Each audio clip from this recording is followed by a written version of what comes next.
तो हम उसकी 19वीं आयत से शुरू करते हैं।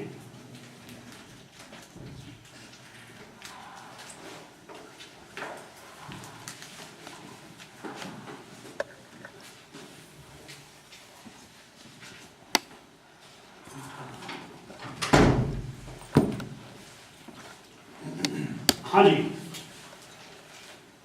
कोई भी इसे पढ़ना शुरू करे और धीरे धीरे 19वीं आयत से। Sorry, I am so sorry, 8 बार। और एक पिक्चर के पास आता है, उससे करता है। यहां से एक क्या पढ़ा आगे से बड़ी सिस्टर जी? क्या? हाँ जी, कौन है ये? फकी है ये, ठीक है। उसने आकर यीशु से कहा, ये पढ़िए जी पूरा। जहाँ कहीं तू जाएगा, मैं तेरे पीछे चलूंगा। आगे जी पढ़ दीजिए प्लीज। यीशु ने उससे कहा कि लोमड़ियों के फट हैं और हवा के परिंदों के घोंसले, मगर के बिना बादल के लिए सर धरने की भी जगह है। Hallelujah, thank you. मसीह में हमारे प्यारे जलाल तेरी तारीफ की तरफ शुक्र यीशु, इस कलाम के लिए आए खुदा जो तू अपने लोगों को देने है, बिल्कुल बाप है। अजीब सी बात ये नजर आती है, शायद आपको भी इसको पढ़कर कुछ शायद अजीब लगा हो कि एक आदमी आता है और आके कहता है, जैसे कि एक दफ़ा एक बहुत अमीर आदमी आया और उसने कहा, खुदावंद मैं क्या करूं कि निजात पाऊं। यीशु जो है ना, बेवकूफ़ी बनाया। उसने जैसे ही उस पर नजर डाली, एक्सरे नहीं बल्कि स्कैन उसका हो गया और उसकी नजर वहां तक चली गई जहां उसकी कमजोरी थी। उसने कहा, तू खुदा के हुक्मों को मानता है? उसने कहा, सारे मानता हूं। अच्छा, तू ये करता है? उसने कहा, हाँ वो भी करता हूँ। उसने कहा, जा अपनी दौलत सारी थी और मेरे पीछे हो गए। और वो आदमी मुंह लटका के चला गया। यहां एक फकीर आ गया और आगे बड़े आराम से कह रहा है, क्या खुदा तू जहां भी जाएगा मैं तेरे पीछे चलूंगा। सबसे पहले मैं बता दूं कि फकीर यहूदियों में, इस्राएल में फकीर और फरीसी ये दो खास पर्सनैलिटीज गुजरी हैं और हैं अभी तक भी। ये स्पेशल है ये लोग। हवाले में इसलिए नहीं दूंगा कि बहुत टाइम लगेगा, लेकिन आपको सबको याद आता जाएगा। फकीर जो हैं और फरीसी जो हैं, ये एक ऐसा क्या कह लीजिए, एक ग्रुप है, गहनों का ग्रुप कह लीजिए, मर्जी कह लीजिए। ये एक ग्रुप है जो कि शरीयत के अलंबरदार हैं, शरीयत के ठेकेदार हैं, और लोग इनसे शरीयत सीखते हैं और ये शरीयत बताते हैं, और मैं कहूंगा शरीयत बनाते हैं। वो कैसे? ये कई चीजें जब शरीयत में अगर किसी ने आके सवाल किया इनको और शरीयत में नहीं मिलती तो अपनी ठोक देते थे, इनके अपने बनाए हुए थे। इसलिए मसीह खुदा ने कहा, मदीने में तो तुम लोग कहते हो टैक्स दो, लेकिन जब बाप को देना तो कहते हो ऐसा कहते हो।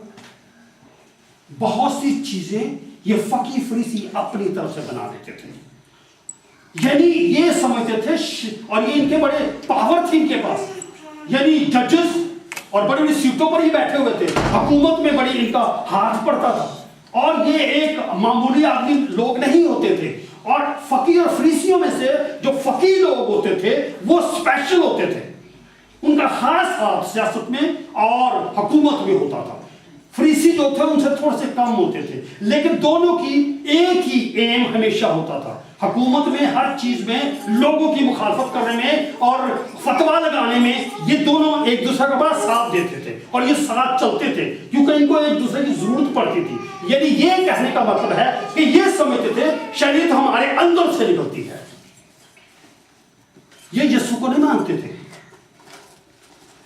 यीशु की बहुत सी बातों पर इन्हें इतराज भी था, और ये इनको ये सबसे बड़ी बुरी बात लगती थी कि ये लोग जो उसको जाकर पूछते हैं कि हम क्या करें, ये बात उनको पसंद नहीं थी।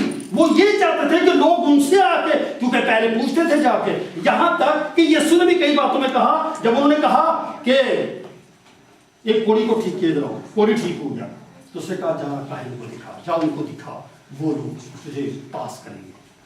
ये चाहते थे, ये लोग बाजार में घूमते थे, जहां रब्बी कहना पसंद करते थे।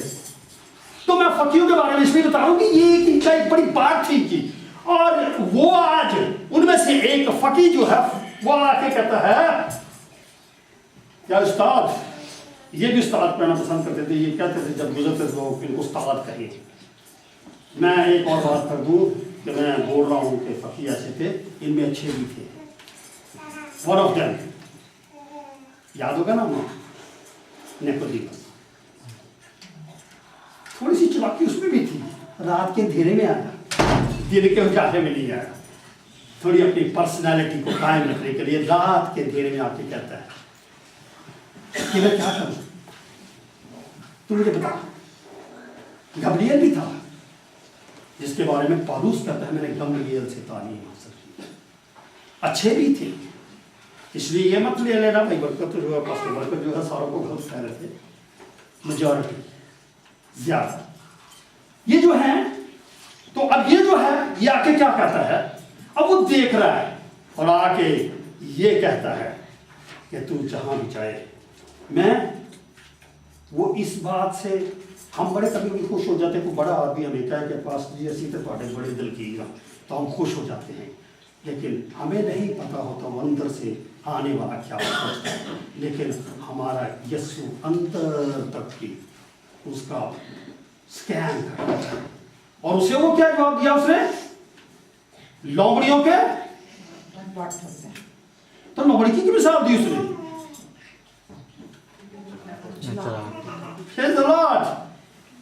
बड़ा अच्छा जवाब दिया।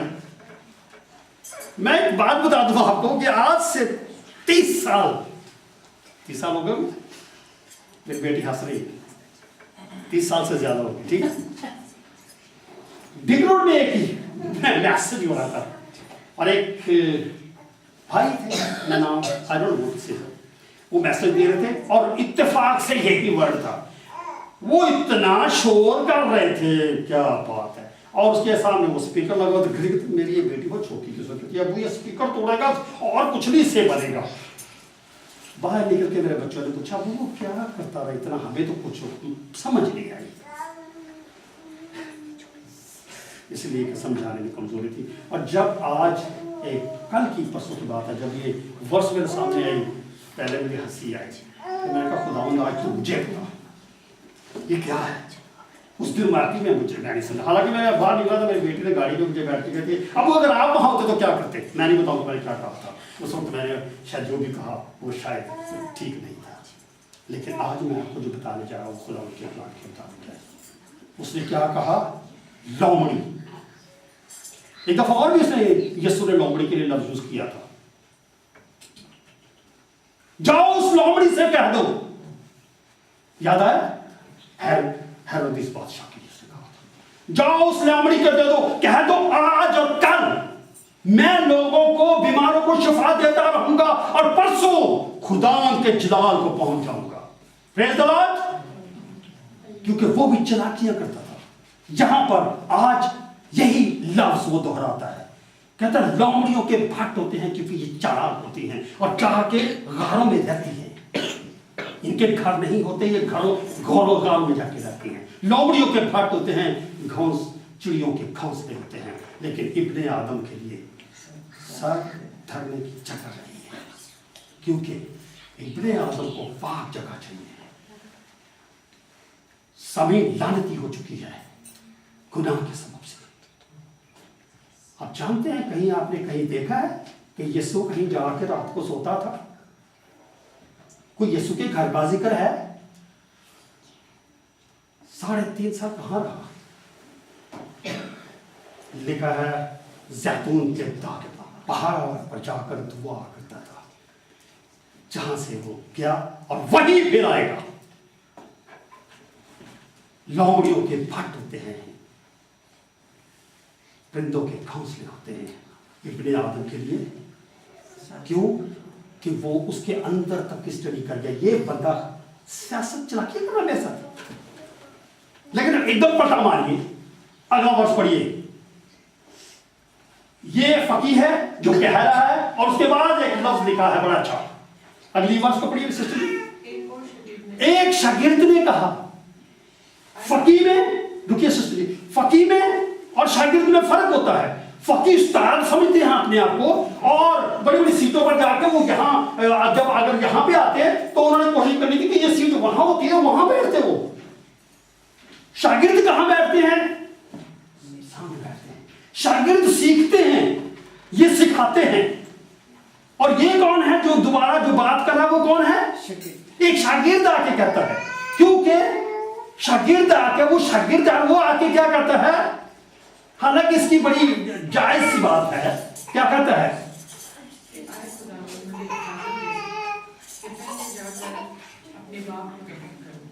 हाँ जी, कहता है आज खुदावंद अगर तू मुझे मेरा बाप मर गया, मैं उसको दफन कर दूं, ठीक है? यीशु से क्या कहा? लोमड़ियों के भट्ट होते हैं, चिड़ियों के घोंसले होते हैं, इब्ने आदम के लिए सब धरने के लिए जगह उसने ये नहीं कहा, बल्कि क्या कहा? मुर्दों को अपने मुर्दे दफन करने दे, तू मेरे पीछे चल, क्योंकि उसके अंदर से जानता है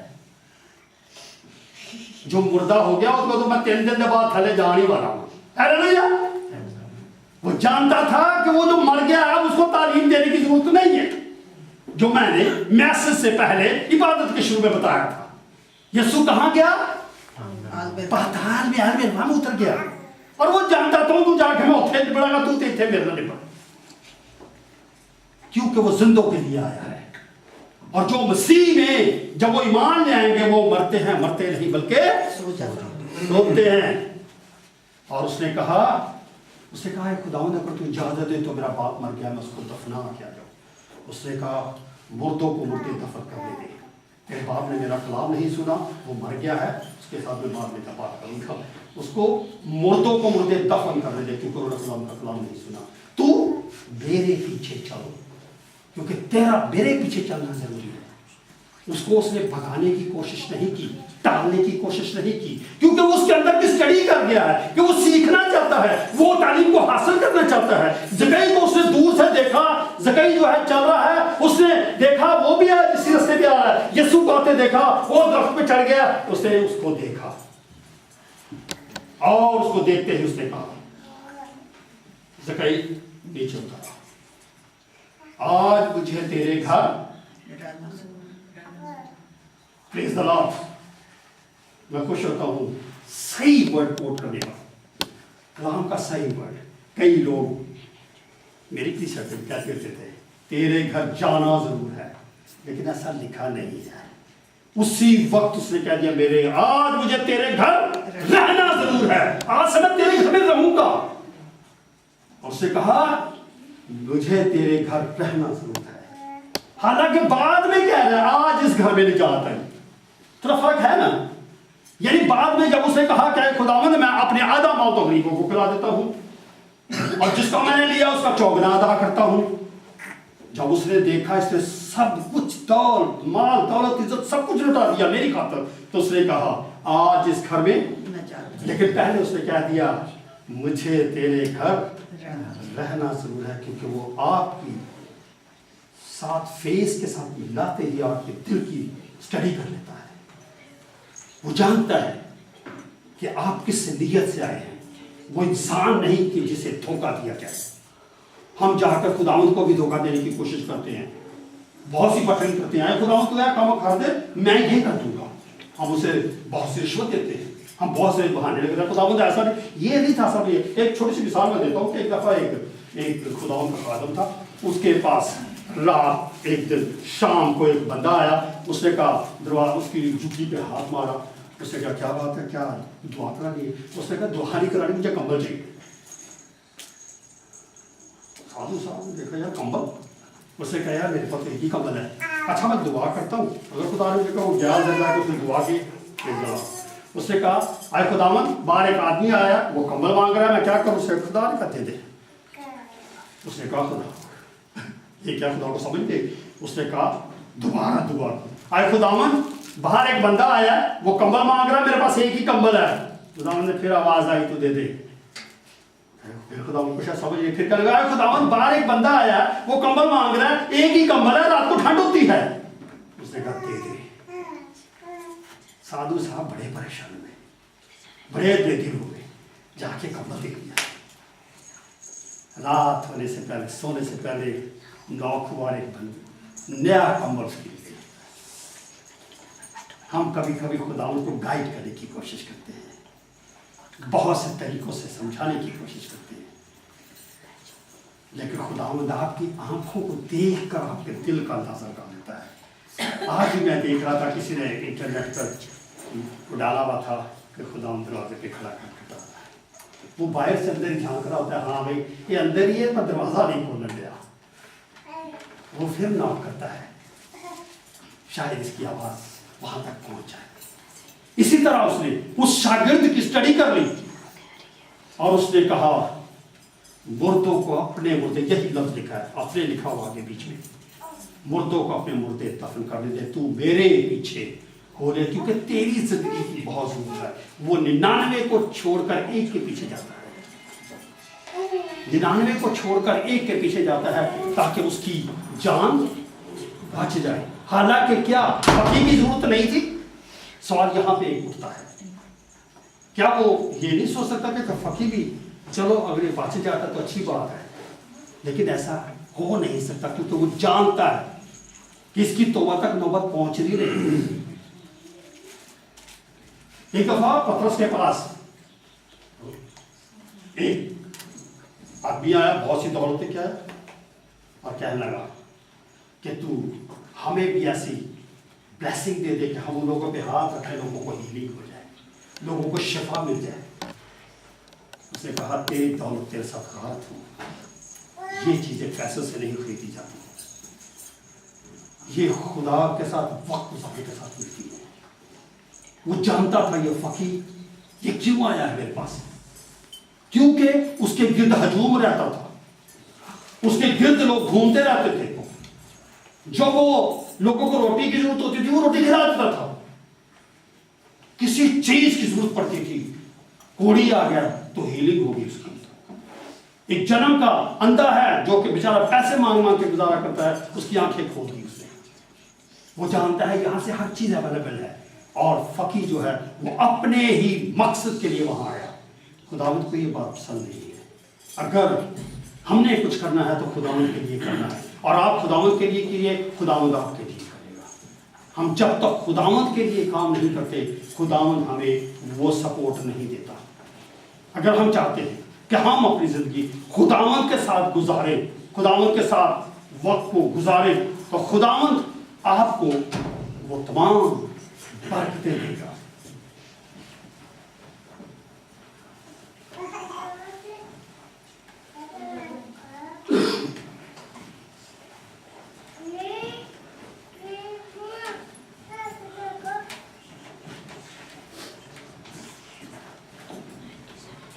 हम चलते हैं। उसने कहा लोमड़ियों के भाट होते हैं, लोमड़ियों के रहने की तो जगह है, परिंदों के घोंसले होते हैं, उनके भी रहने की जगह है, लेकिन इब्ने आदम के लिए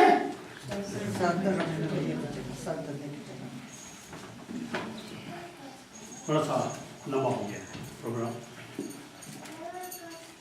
हमने कर लिया, क्यों नहीं है उसकी जगह इब्ने आदम के लिए। कभी ऐसा है कि आपने एक घर पाकिस्तान में है तो ये बनाया हो और आपने उसको किराए पे दिया हो, है नहीं, और आप जाएं यहाँ से छुट्टी करके बिल्कुल फौरावर, और आपको वो कहेंगे आपको घर नहीं मिल सकता है, क्या फीलिंग होती है आपकी? इब्ने आदम क्रिएटर है, उसने दुनिया को बनाया, जमीन आसमान हर चीज बनाई, उसके लिए जगह नहीं है। समझ आती है ये बात? बिल्कुल, क्योंकि वो बनाता गया और हम उसे बिगाड़ते गए। उसने मिट्टी से इंसान को बनाया जरूर, लेकिन मिट्टी क्या हुआ बाद में? गुनाह के सबब से लानती हो गई और उस लानत को उठाने के लिए यीशु आ गया। इसलिए वो कहता है कि इब्ने आदम के लिए पैर रखने के लिए उसने कहा। समझ आती है आपको? उसने ये नहीं कहा कि इब्ने आदम के लिए तो पैर रखने की जगह नहीं है, बाकियों के लिए तो सारी घर है। उसने कहा सर धरने के लिए जगह नहीं है। सर हमारे जिस्म का लीडर होता है। और उसने कहा एक मिसाल दी कि वाकई ही में इब्ने आदम के लिए, क्योंकि मुकाशवा 21 बार में साफ लिखा, मैं पिछले में बता चुका हूं, जमीन उसके सामने से भाग गई, आसमान जाता रहा, एक नया आसमान और नई जमीन आई जहां पर उसने अपना तख्त लगाया। Praise the Lord. वो कहता है वो आसमान वो जमीन होगा उसके सर धरने की जगह, ये नहीं जो लानती हो चुकी है। और इसकी लानत को जब तक मैं ऊपर लेता नहीं, ये और फिर लिखा है कि जमीन उसके सामने से भाग गई, आसमान जाता रहा और आलमे रवा को भट्टी में डाल दिया गया। फिर फैसला होगा और फिर सर धरने की जगह होगी। और फिर वहां लिखा है कि वहां हम उसके साथ बादशाह करें। हालेलुया। आज भी दो तरह के लोग खुदावंद के सामने आते हैं। दो तरह के लोग हर जगह पाए जाते हैं। खुदावंद की हैकल में भी दो तरह के लोग आते थे। कुछ लोग उसको परखने जांचने और इसलिए आते थे, कुछ लोग उस पर ईमान लाते थे। आज भी दुनिया में खुदावंद के कलाम को सुनने वाले दो तरह के लोग हैं। जो आते हैं किसी और वजूहात से आते हैं, और कुछ आते हैं जो खुदावंद के कलाम को सुनना चाहते हैं।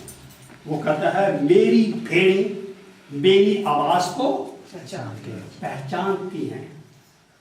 कुछ हैं जो नहीं पहचानते। उसने कहा खुदावंद बादलों के साथ इब्ने आदम जल्द आने वाला है, और तुम में से बाज ऐसे होंगे जहां खड़े हैं इस वक्त यहां पे, जो इब्ने आदम को आसमान पर से आते देखेंगे। इसी तरह आज भी बहुत से लोग हैं जो दो तरह के, और जो हकीकी तौर पर खुदावंद के कलाम को सुनना पसंद करते हैं और खुदावंद उनको जानता है, खुदावंद उनको साथ दे लेता है। और जो नहीं उनको कहता है काम हटाई ना जाए करो, जाओ। 10 करोड़ी शफा पाई, 5 वैसे रस्ते में से साफ हो। इसे कहा बाकी कहाँ गए भाई? बाकी रस्ते में रहे। लेकिन जो लोग खुदावंद के कलाम को जानते हैं, सुनते हैं और समझते हैं, अपने अंदर रखते हैं, खुदावंद को प्यार करता है। आज भी यही हाल है, उस वक्त भी यही हाल था। एक को खुदावंद ने निगलेक्ट कर दिया। कलाम में साफ लिखा है जब वहां 2 औरतें काम कर रही, एक औरत ले ली जाएगी, छोड़ दी जाएगी। 2 हल चला रहे होंगे, एक ले लिया जाएगा, एक छोड़ दिया जाएगा। ऐसा ना हो कि हम उसमें हो जो छोड़ा हुआ है, बल्कि काश हम उनमें हो जो ले लिया जाए। Praise the Lord. आइए अपने सर को उठाएं। Hallelujah, hallelujah, thank you Jesus. तेरा शुक्र यीशु। Praise the Lord. तेरे यीशु नाम की जय हो यीशु। हालेलुया, हालेलुया, तेरा शुक्र यीशु। इस वक्त हम अपनी अपनी जिंदगियों पर गौर करें।